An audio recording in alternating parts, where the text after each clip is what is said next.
এই সবজিটার নাম হলো বিট। একে বিট বলা হয়। একে বলা হয় পেঁপে। এই সবজিটাকে বলা হয় বরবটি। এই সবজিটাকে বলা হয় পুঁই শাক। এই সবজিটাকে বলা হয় আদা। আর এই সবজিটার নাম হলো ধনেপাতা। আর এই সবজিটাকে বলা হয় ক্যাপসিকাম। আর এই সবজিটার নাম হলো কাঁচা আম। আর এই সবজিটাকে বলা হয় ওল। আর এই সবজিটাকে বলা হয় কাঁঠাল। আর এটা কাঁচা অবস্থায় এঁচোড়। আর এই সবজিটা হলো নোটে শাক। একে বলা হয় মোচা। একে বলা হয় পালং শাক।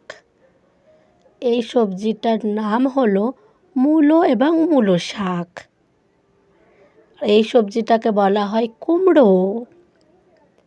আর এই সবজিটাকে বলা হয় ঢ্যাঁড়স বা অনেকে ভেন্ডি বলা হয়। এই সবজিটাকে উচ্ছে বলে, আবার অনেকে করলা বলে। এই সবজিটাকে ঝিঙে বলা হয়। আর এই সবজিটাকে বলা হয় পটল। আর একে বলা হয় লাউ। আর এই সবজিটাকে শসা বলা হয়। এই সবজিটাকে বলা হয় গাজর। আর এই সবজিটাকে বাঁধাকপি বলা হয়। আর এই সবজিটার নাম হলো বেগুন। আর এই সবজিটার নাম হলো টমেটো।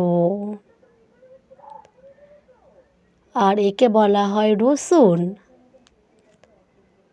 আর এই সবজিটার নাম হলো পেঁয়াজ। আর এই সবজিটাকে বলা হয় ফুলকপি। আর এই সবজিটাকে বলা হয় চিচিঙ্গে। আর এই সবজিটাকে বলা হয় আলু। আর একে বলা হয় সিম। আর এই সবজিটার নাম হলো কাঁচা লঙ্কা।